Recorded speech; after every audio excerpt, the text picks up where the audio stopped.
오늘 말씀 함께 나누도록 하겠습니다.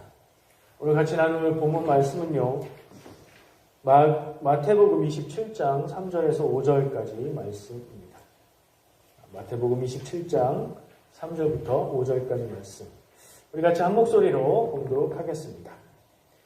그때에 예수를 판 유다가 그의 정죄의 됨을 보고 스스로 휘우쳐 그 은 30을 대제사장들과 장로들에게 도로 갖다 주며 이르되 내가 무죄한 피를 팔고 죄를 범하였도다 하니 그들이 이르되 그것이 우리에게 무슨 상관이냐 내가 당하라 하거늘 유다가 은을 성소에 던져 넣고 물러가서 스스로 목매어 죽은지라. 아멘. 말씀 본문을 쭉 읽다 보니까 마지막 부분에 가서는 왠지 모르게 목소리가 이렇게 조금씩 낮아지면서 아멘도 조금 작게 되는 그런 느낌이 있어요. 한 사람의 죽음에 대한 기록입니다. 사람은 누구나 죽지요. 어떻게 사는지가 중요한데 어떻게 죽느냐도 참 중요한 것 같습니다. 오늘의 나눌 주제는 좀 무거울 수도 있고 부정적인 느낌이 들 수도 있지만 자살에 관한 것입니다. 여러분, 자살에 관한 얘기 교회에서 하다 보면 어떤 말이 제일 먼저 떠오르세요? 그게 맞든 틀리든 교회에서 이야기하면서 자살 얘기하다 보면 자살하면 지옥 간대, 자살하면 구원받지 못한대, 이런 얘기 들어는 보셨죠? 어떤 마음이셨어요? 저는 그 얘기를 언제 누구한테 들었는지 기억은 안 나는데 그 얘기를 듣고 나서 마음이 안 좋았어요. 왜? 자살할 정도로 힘들고 괴롭고 어려웠는데 그 사람 죽음에다가 왜 그런 말을 해야 할까 하는 생각이 들었죠. 그런 의문도 생겼는데 정말 그런가 하는 생각은 못 해봤어요. 아마 어렸을 때 들었던 얘기가 그런 것 같습니다. 가룟 유다의 죽음에 대한 이야기예요. 예수님을 팔아 넘겼어요. 가룟 유다는 예수님의 제자 12명 중에, 제자들 중에서도 따로 뽑힌 제자 12명 중에 한 사람이었어요. 근데 마지막 순간에 예수님을 팔아 넘기고 배신했기요. 오늘 읽은 본문 말씀처럼 은 30을 받고 예수님을 팔아 넘겼고, 그리고 그것을 후회해서 스스로 자살하는 것으로 인생을 마감했어요. 안타까운 삶입니다. 인터넷 하다 보면 카카오톡을 통해서 또는 SNS를 통해서 이런 얘기를 많이 봐요. 자살이라는 말 듣기 싫으니까 저는 이제 앞으로 얘기하면서 조금 말을 바꿔서 얘기할 거예요. 근데 이건 필요해요. 자살이라는 말을 순서를 바꿔서 뒤집으면 살자가 된다. 그러니 죽지 말고 마음을 바꿔서 살아야 한다. 그런 얘기를 보셨을 겁니다. 사람이 태어났으면 하나님이 주신 인생을 잘 누리고 기쁘게 살고 그리고 가야죠. 그걸 중간에 끝내는 건 뭐라고 평할 수 있는 그런 일이 아니다 싶긴 하지만 좋은 일은 아닌 것 같아요. 얼마 전에 한국에서 굉장히 유명한 배우가 또 그렇게 떠나갔어요. 남자 배우. 마약 투여 혐의를 받고 조사를 받다가 조사 중에 자살을 해서 그 소식을 듣고 많은 사람들이 충격을 받았을 겁니다. 그 소식을 처음 듣고 나서 뭐가 있으니까 그랬나 보다, 정말 잘못했나 보다, 이런 생각이 들기도 했지만 소식을 확인해 보니까 그렇지가 않고 그 스스로의 입장은 자기는 억울하다.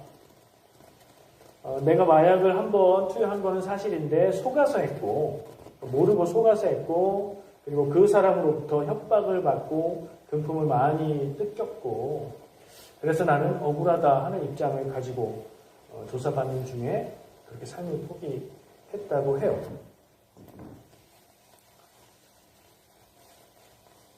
성경에도 자살이라고 볼 수 있는 죽음들이 좀 나옵니다. 누가 떠오르세요? 성경에서 스스로 자기 목숨을 끊은 오늘 가룟 유다 한 명 나왔죠. 조금 애매하기도 해요. 어떤 자료를 보니까 한 7명 된다고도 하고요. 5명이라고도 하고 3명이라고도 하는데 그 사람들을 체크해보면 삼손의 마지막 죽음이 사실은 자기가 죽을 것을 알고 선택한 거였잖아요. 블레셋 사람들을 신전의 기둥을 무너뜨림으로써 그들을 죽게 하고 자기도 같이 죽었죠. 삼손의 경우도 뭐 분류해보면 자살했다 하는 생각이 든다. 그렇게 말할 수 있고요. 사울의 마지막이 어땠어요? 전쟁에서 전투에 패배했고 피할 수 없을 만큼 부상을 당했고 그래서 적들에게 치욕을 당하지 않기로 결심하고 자기가 스스로 목숨을 끊었죠. 그것도 조금 애매한 느낌은 있지만 자살인가 아닌가 하는 생각이 들어요. 그리고 이건 정말 자살이구나 싶은 생각이 드는 것이 오늘 본문에 나온 가룟 유다의 이야기입니다. 오늘 이렇게 조금 무겁고 여러분들의 얼굴 표정이 어두워지는 주제를 나누게 된 것은 제가 굉장히 고민이 있습니다. 말씀의 주제를 가지고 나누고 하는데 올해 조금 다르게 한다고 했잖아요. 오늘 말씀의 질문은 캐나다 캘거리에 살고 있는 50대 엘모 씨, 엘경민 씨가 보내주신 질문이에요. 제가 짜낸 질문이에요. 근데 별로 안 하고 싶었는데 쭉 훑어보다 보니까 그래도 이 말씀이 눈에 들어왔고 나누기로 했어요. 자, 오늘 별소리가 다 나죠? 신경 쓰지 마세요. 어쩔 수 없네요. 첫 번째 나누고 싶은 얘기, 도입은 이만큼 얘기한 것 같고요. 아까 얘기했던 거. 자살하면 지옥에 간다. 자살하면 구원받지 못한다. 다들 들어보셨을 법한 그 얘기를 제가 성경 말씀에서 답을 찾아보려고 뒤져봤어요. 근데 여러분 충격받지 마세요. 아무리 찾아봐도 그런 얘기가 없어요. 그런 얘기가 있으려면 이거 확실하게 자살한 것 같다라고 보이는 가룟 유다에 대해서 평할 때 그런 얘기가 나와야 마땅하죠. 없어요. 율법에도 자살하지 마라 이런 말씀도 없어요. 지옥 간다, 구원 못 받는다 없어요. 아무리 찾아도 비슷한 얘기도 없습니다. 교회에서 무엇을 판단하고 무엇을 주장하려면 그 근거가 어디에 있어야 되죠? 성경에 있어야 돼요. 그거 외에는 사실 추측해 볼 수도 있고 공부해 볼 수도 있고 뭐 주장할 수도 있는데 절대적인 근거가 없는 거예요. 성경에 없으면. 근데 제가 찾아보니까 그렇게 되면 지옥 간다 하는 얘기가 성경에는 없습니다. 그럼 내릴 수 있는 결론은 뭐죠? 그거 아니다. 아니다라고 말하기는 또 모르겠지만 그런 거는 아니다. 자살한다고 지옥에 가는 것은 아니고 자살한다고 구원받지 못하는 것은 아니다. 성경에 없습니다. 일단 이런 결론을 내려볼 수 있습니다. 그래서 우리가 누군가의 죽음 앞에서 안타까운 죽음 앞에서 너무 쉽게 이런 생각을 안 하는 게 좋겠습니다. 누가 그런 소리를 했을까요? 여러분들도 다 들어보셨다고 했죠. 누구한테 들었어요? 그 들은 사람을 한 명 한 명 추적해가면 처음 그 얘기한 사람을 찾을 수 있을 텐데요. 근데 저도 누구한테 들었는지 기억이 안 나요. 그래서 찾아보니까 이 얘기의 근거가 중세 카톨릭에 있었습니다. 지금 천주교를 제가 비난하는 게 아니에요. 중세 시대의 카톨릭에 이런 이야기가 나올 수 있는 근거가 있었어요. 그때 뭐라고 했냐면 물론 지금의 천주교 카톨릭에서는 다르게 이야기합니다. 어떤 신부님의 글에 자살한 사람을 위해서도 우리가 기도해줘야 한다 하는 얘기를 봤어요. 근데 중세 시대의 카톨릭은 어땠냐? 자살한 사람의 영혼은 사탄이 취했기 때문에 그를 위해서 공식적으로 예배나 기도를 하지 못하도록 규정을 했습니다. 카톨릭은 뭐가 있죠? 교회는, 개신교는 그 권위가 성경에서 나오죠. 근데 이거는 카톨릭에서 분리해서 나올 때에 다른 거에 반대하면서 나오는 거예요. 카톨릭은 다른 게 또 있어요. 교황의 권위가 있습니다. 그리고 교회의 권위가 있어요. 교황이 얘기하면 그거는 진리다. 이게 옛날 카톨릭의 교리였어요.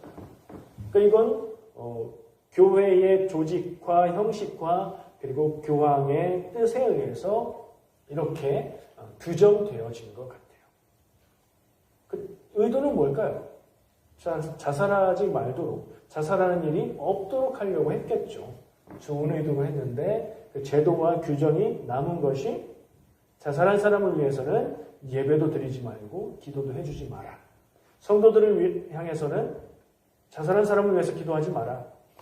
사제들, 성직자들에게는 자살한 사람이라면 그를 위해서 장례 예배하지 마라. 이렇게 규정이 되었던 거예요. 구체적으로 561년에 자살자에 대한 기도를 금지하는 그런 명령이 있었고요. 866년에 자살자의 장례를 금지하는 명령이 있었어요. 좋은 뜻으로 시작했다고 저는 생각해요. 자살하는 것을 금하려고, 자살하지 않게 하려고 이렇게 했다고 생각하는데 이것이 종교개혁을 통해서 교회에게 이걸 비판적으로 그렇지 않다는 얘기가 없이 교회에게 이어져 내려왔는데 카톨릭에서 그렇게 이야기하는 논리가 있는데요.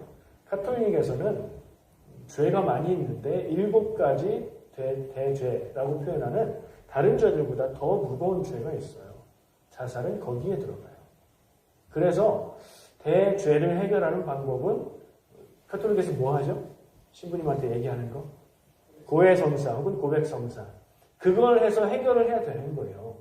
교회식으로 말하면 회개해서 그 문제를 해결해야 되는데 자살의 경우 어떻게 되죠? 할 수가 없어요. 이미 그 사람은 살아있는 생명이 아니기 때문에 회개할 수도 없고 고해성사를 할 수 없어요. 그래서 그 죄의 문제를 해결하지 못했기 때문에 지옥에 간다 혹은 구원받지 못한다는 얘기가 되었던 거예요. 카톨릭의 논리 안에서는 그렇게까지 갈 수 있겠다 하는 생각이 드는데 교회에서는 그 부분을 정리하지 않았고 그 내용이 전해져 왔는데 교회에서는 고해성사 안 하잖아요. 그러니까 그게 쏙 빠지면서 자살하면 지옥 간다. 자살하면 구원받지 못한다만 얘기가 남게 된 것 같아요. 추측을 해보면 그래요. 명확하게 역사적으로 그렇다라고 주장하기는 어렵지만 그렇게 전해져 온 것 같아요. 그러면 이제는 다시 생각해야죠. 교회에서는 성경적인 근거가 없다면 그걸 주장하지 않습니다. 그건 성경적이지 않은 주장이다. 이렇게 정리하셔야 돼요. 누군가의 죽음은 그리고 하나님이 주신 수명을 다 누리지 못한 죽음은 안타까운 거예요. 그리고 가슴 아픈 거고요. 본인에게도 그렇고 가족들에게도 그런 거예요. 우리는 그런 사람들의 이야기를 듣고 바라보면서 그 아프고 안타까운 마음을 이해하고 위로하고 그런 마음을 갖는 것이 합당한 것이에요. 마음이 좀 편해지는 것 같아요. 지옥 간다 뭐 이런 얘기 들으면서 좀 불편한데 그래도 교회에서 얘기하니까 그게 맞나 생각했었는데 아니다. 제가 아니라고 말씀드립니다. 하나님의 마음은 어떨까 생각을 해봤어요. 누군가 하나님이 주신 수명이 있을 건데 그 수명대로 살지 않고 삶의 괴로움 가운데 견디지 못해서 일찍 인생을 마감하게 되면 그것을 바라보는 하나님 좀 그렇게 바꿔보는 거예요. 사람의 죽음 앞에서 구원받아 못 받아 그걸 따지는 것보다 다른 관점으로 한번 생각해 볼 때 더 의미를 찾을 수 있겠다는 생각을 했어요. 하나님의 뜻은 무엇일까?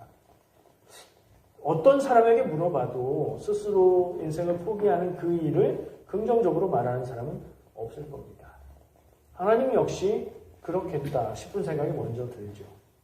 우리가 하나님의 마음을 완전히 알 수 없어요. 그래도 성경 말씀을 통해서 율법을 통해서 우리에게 주신 하나님의 마음과 뜻을 아는 게 있습니다. 조금만 생각해 보면 제가 여러 번 강조했던 것이라 기억하실 겁니다. 하나님이 율법에서 피를 먹지 말라고 하시는 말씀 기억나시죠? 그래서 우리는 선짓국을 먹어야 되냐, 순대를 먹으면 되냐 안 되냐 이런 고민도 하잖아요. 근데 왜 피를 먹지 말라고 하셨는지 생각해보면 답이 있어요. 말씀 한 군데 읽어드릴게요. 신명기 말씀, 신명기 12장 23절 25절. 여기에 하나님의 마음이 담겨 있는데요. 다만 크게 삼가서 그 피는 먹지 말라. 피는 그 생명인즉 네가 그 생명을 고기와 함께 먹지 못하리니 너는 그것을 먹지 말고 물같이 땅에 쏟으라. 너는 피를 먹지 말라. 내가 이같이 여호와께서 의롭게 여기시는 일을 행하면 너와 네 후손이 복을 누리리라. 아멘.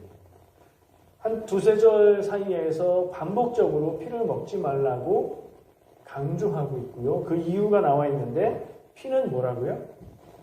피는 곧 생명이라. 피가 완전히 생명이다 뭐 이런 의미로 받아들일 것이 아니라 하나님이 보시기에 생명에 피를 흘려서 죽게 되는 것을 바라볼 때 피를 함부로 대하거나 가볍게 대하거나 아무데나 흘려놓거나 그것을 먹는 것은 안 된다라고 말씀하시는 거예요. 그러니까 선짓국 먹냐 뭐 순대 먹냐 이것은 그냥 우리나라의 음식 문화로 생각하시면 되는 거고요. 거기에 담긴 뜻은 생명을 귀하게 여기시는 하나님이라는 거예요. 생명을 귀하게 여기시는 분은 생명이 죽으면 안타깝고 마음 아프고 슬프고 하겠죠. 주어진 수명을 다 살지 않고 중간에 끊게 되는 일을 바라보면서 하나님은 어떤 마음을 가지실까? 가슴 아파하시고 마음 아파하시고 안타까워 하시겠구나. 하나님의 마음은 그렇게 우리가 생각해 볼 때 우리는 그런 죽음들을 바라볼 때 무엇을 생각하고 어떤 마음을 갖고 어떤 기도를 하고 어떤 말을 해야 할까? 이런 생각을 해보게 됩니다. 제가 통계를 좀 찾아봤어요. 요즘도 아니죠. 이미 오래전부터 한국에, 우리 조국 대한민국에 사망자 통계가 있는데 그 통계에서 상당한 비중이 자살이라는 이야기가 있기 때문에 통계를 찾아봤죠. 2022년 통계가 나와 있는데요. 그 통계는 좀 더 구체적으로 나와 있더라고요. 연령별로도 나와 있어요. 그걸 보니까 더 안타까운 마음이 들었는데요. 10대, 20대, 30대의 사망 원인 중 1위는 자살이었어요. 그렇겠죠. 그냥 살아도 병으로 죽는 경우가 젊으니까 적을 것이고, 그렇죠? 아무래도 그런 이유로 죽는 경우가 더 많겠죠. 40대, 50대의 경우에는 두 번째 순위로 자살이 놓여 있었어요. 근데 이건 생각해 볼 필요가 있어요. 이미 젊었을 때의 괴로운 사람들은 다 많이 자살을 했고 40대, 50대가 되면 그래도 살아남은 사람들 아니에요? 그리고 질병으로도 많이 돌아가실 것이고 그렇다면 그 두 번째라는 숫자도 적은 게 아니다. 60대로 가면 한 5위쯤으로 떨어집니다. 근데 이제 그때가 되면 나이가 들고 질병으로 인한 죽음이 더 많아지기 때문에 그렇겠죠. 그러니까 한국의 현실은 젊은 사람들이 괴로워서 살기 어려운 현실이구나. 그걸 생각하게 되니까 안타깝고 가슴 아픈 생각이 들었습니다. 우리는 한국의 그런 모습, 사람들이 살아가는 모습이 편하고 즐겁고 행복하면 좋은데 모든 사람들이 다 그러면 좋은데 어떤 사람들에게는 사는 것보다 삶을 포기하는 게 더 낫겠다는 느낌을 갖게 만드는 세상. 그것이 현실이라는 걸 생각하지 않을 수가 없어요. 여러분은 어떠십니까? 그런 생각해 본 적 있으십니까? 그런 충동이 들어본 적 있습니까? 충동이 드는 건 이미 그냥 생각을 넘어서 병이 든 거예요. 우울증이라고 하죠. 마음에 병이 들었다 뭐 이렇게 순화해서 표현하는데 우울증으로 인해서 자살에 이르게 되면 저는 그것은 그냥 자기 생명을 끊은 것하고는 다르다고 봐요. 병 걸려서 죽을 수 있잖아요. 그렇게 봐야 된다는 생각까지 해봐요. 세상살이가 만만치 않다. 한국의 삶이 그렇다. 그럼 여기서 사는 건 어떨까요? 그래야 된다고 몰아가는 것 같아서 좀 이상한데 이민해서 사는 삶도 만만치 않잖아요. 어떤 분들은 힘들고 어려운 시간을 다 지내고 평안하고 갖춰져 있고 건강도 괜찮고 그래서 살기 어렵지 않아요 라고 말할 수 있겠지만 어떤 분들은 그렇지 않은 경우 있겠죠. 우리도 그렇게 힘들고 우리도 그렇게 어렵습니다. 그 얘기를 하려는 게 아니고 우리 곁에도 내 주변에도 그런 어려움 가운데 처한 사람이 있을 거란 얘기예요. 그것까지 생각해보면 나는 그리스도인으로 하나님의 백성으로 오늘 이것에 대해서 이렇게 진지하게 고민하고 있는데 이런 현실을 어떻게 생각하고 대응하고 무엇을 해야 될까 하는 생각까지 해보고 싶습니다. 예수님이 말씀하세요. 제자들을 향해서 하신 말씀인데요. 너희는 세상의 소금이다. 소금이 맛을 잃으면 무엇으로 짜게 하겠느냐. 너희는 세상의 빛이다. 사람이 등불을 켜서 덮어놓지 않고 드러나 보이게 한다. 무슨 얘기죠? 믿는 사람들은 세상 사람들의 눈에 훤히 보인다는 거예요. 그래서 믿는 사람들이 잘 살아야 된다는 얘기예요.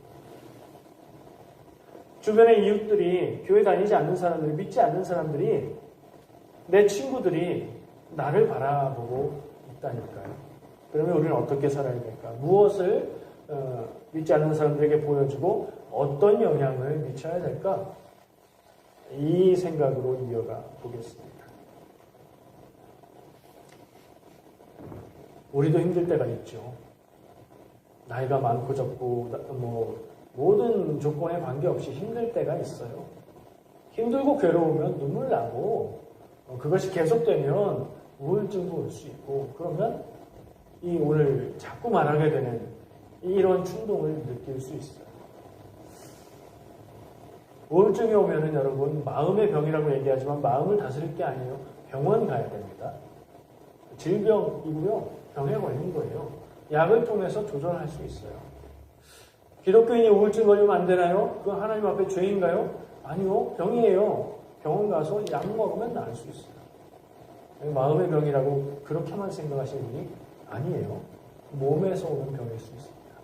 어쨌든 우리도 힘들고 어렵지만 한국에서 많은 생명들이 그렇게 헤아릴 수 없는 생명들이 내가 아는 사람 모르는 사람들이 그렇게 떠나간다는 사실.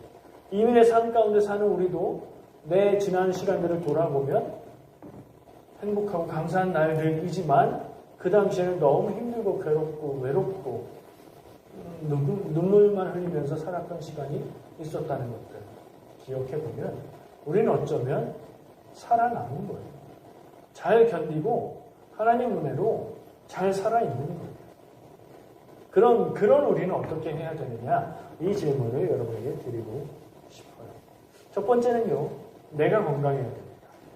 여러분이 건강하셔야 돼요.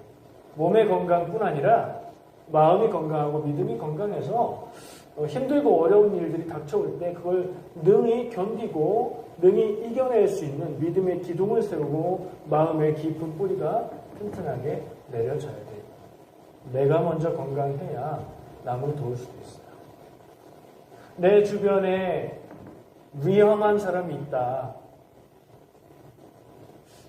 그렇게 삶을 포기하는 분들은 도와달라는 신호를 보낸다고 합니다. 그런 얘기들을 말을 하기도 하고요. 겉모습으로 나타나게 돼 있대요. 우리가 아는 분들이 그렇게 되는 경우에 지나고 나서 안타까워하는 경우가 있다고 하죠. 그것을 알면, 그것을 눈치채면 그게 설사 오해였더라도 오해였으면 그냥 아니야? 그럼 됐지 뭐 이러면 되잖아요. 우리가 무관심하면 내일 아니니까 저 사람 그냥 되게 힘든가 보다 이렇게 생각하고 넘어가면 만약에 안타까운 일이 벌어졌을 때 그 책임이 나에게 하나도 없을까 하는 질문까지도 해볼 수 있어요. 나는 하나님의 백성으로 그리스도인으로 하나님의 사랑받고 구원받은 사람으로 그나마 이 세상에서 우리를 힘들게 하는 일들 앞에서 많은 의지와 힘이 되는 하나님과 함께하고 있고 또 우리 곁에 있는 성도들이 있어서 위로가 되고 격려가 되고 힘이 되주는 버팀목들이 있는 우리는 그나마 견디고 살아갈 수 있는데 그거 없는 사람들 내 주변에 저 사람 위험한데 하는 느낌이 드는 사람들을 볼 때 우리가 무관심하면 안 되겠다 하는 생각을 해보게 돼요. 혹시 떠오르는 사람 있습니까? 여러분들 주변에 있는 이웃들, 성도들끼리는 예수님의 명령대로 서로 사랑하고 그것을 세상에 보여야 해요. 그게 우리끼리만 하는 말씀이었을까요? 저는 그렇지 않다고 생각하고요. 믿음 안에 아직 있지 않은 사람들, 그래도 내 주변에 내 눈에 보이고 내가 그의 소식을 듣고 내가 자주 보고 관심을 갖게 되는 사람들이라면 나에게 맡겨주신 사명이라는 생각하게 됩니다. 도와야 합니다. 돕기 위해서 아까 말한 대로 내가 먼저 건강해야 되고 그리고 관심과 위로와 격려와 힘들죠. 내가 당신을 위해서 기도하고 있어요. 한마디 말할 수 있는 그리고 정말 그를 위해서 기도하는 그런 우리가 돼야 되지 않을까 생각을 합니다. 세상에서 교회 다니는 사람들이 캐나다에서는 그런 느낌을 잘 못 받았는데 한국에서 욕먹고 손가락질 당하는 일이 그냥 자연스러운 분위기가 되어버린 것 같아요. 그거 신경 쓰지 말고요. 우리는 예수 그리스도를 따라가는 예수 그리스도의 제자로 세상 가운데에 좋은 영향을 미쳐야 합니다. 그게 복음을 전하는 한 가지 길이에요. 내가 입을 열어서 예수 믿고 구원받으세요 말하는 것도 귀하지만 그리고 살아가는 삶이 저 사람은 뭐 저렇게 살아? 이렇게 살면 소용없잖아요. 그러나 내가 입으로 전도하는 것은 쉽지 않아서 못하더라도 내 살아가는 삶의 모습이 주변에 긍정적인 영향을 미치고 좋은 생각을 할 수 있게 자극을 주고 사람들이 바라볼 때에 저 사람 교회 다닌다고 하더니 그래도 저렇게 힘들고 어려운데 잘 견디고 저 사람은 무언가 의지할 바가 있나 보다 이런 느낌을 줄 수 있다면 그게 전도하는 일이 되겠죠. 전도하기 위해서라기보다 우리 주변에 하나님이 내게 맡겨주신 이웃들에게 관심을, 사랑을, 애정을 가져야 된다라는 것으로 결론을 내리고 싶습니다. 캐나다 사회는 한국보다는 긴장감도 덜하고 스트레스가 적고 복지가 좋다고들 말하죠. 일반적으로 그렇게 느끼는 것 같기는 해요. 그러나 어디에 가도 어떤 경우라도 힘들고 어려운 사람들이 있어요. 아무 문제가 없다고 하는 경우에도 힘들고 어려운 일이 닥쳐오죠. 만약에 여러분들이 힘들고 어려운 일을 만나서 잘 견디고 그래도 이겨내고 있다면 내 주변에 있는 이웃들 바라보시고 위기감이 느껴지는 사람들이 있다면 그들을 품으시고 기도하고 위로하고 기도해줌으로 그들을 구원할 수 있는 믿음으로 구원하는 게 가장 큰 것이겠지만 그 전에 육신의 생명을 구원해줘야 되지 않겠어요? 그런 생각까지 해보았습니다. 성경 말씀에 고린도전서에 다들 아시는 말씀입니다. 하나님은 감당 못할 시험을 허락하지 않으시고 피할 길을 내신다. 좀 요약해서 말했는데요. 그런 말씀이 있어요. 참 공감이 되고 위로가 되고 힘이 되는 말씀이에요. 다음 주에는 오늘에 이어서 이 말씀을 가지고 한번 묵상을 해보려고 합니다. 우리는 괴로울 때 기도하면 저 사람은 내가 만난다. 이런 마음도 좀 있으시면 좋겠어요. 우리 성도들이 서로 이웃되어서 힘들 때 위로가 되고 현실적인 도움 그것보다 더 마음에 위한 기도로 돕는 그런 영적 가족들이 다 되었으면 좋겠습니다. 제가 헤아려 보니까 더 이제 오래 계신 분들은 뭐 얼마 안 되셨네 이런 생각을 하실 수도 있지만 횟수로 제가 이민 생활, 이민 목회를 살아온 횟수로 17년 차. 근데 연말에 왔고 아직 연초라서 만으로 따지면 15년, 한 2개월 전인 것 같아요. 여러 성도들의 삶을 봤고요. 여러 이야기를 들었겠죠. 보니까 힘들고 어려운 분들 많이 있습니다. 이민의 삶 가운데도. 말 못할 사정으로 가슴앓이 하는 분들도 있어요. 우리가 그런 분들 기억하고 기도해 줘야 되는데 인간적인 위로의 말을 할 수 있는 부분은 기도하면서 믿음으로 하나님을 의지하면서 견디다 보면 좋은 날이 오더라는 것입니다. 우리 좋은 날 바라보면서 이민을 선택했고 하나님의 부르심이라고 고백하면서 살아가고 있잖아요. 지금 혹시 무슨 일 때문에 마음이 힘들고 괴롭고 슬프고 뭐 그러십니까? 다른 건 다 좋은데 그거 하나 때문에 내 마음 한구석이 어두운 부분이 있는 부분 있으십니까? 있을 수도 있어요. 전부 다 있을 수도 있겠죠. 작은 거라도. 근데 포기하지 말 것은 우리가 포기하지 않고 하나님 의지하고 믿음으로 나아갈 때 하나님께서 그 일을 이루신다는 믿음. 그것 여러분들에게 있기를 축복합니다. 기도하겠습니다.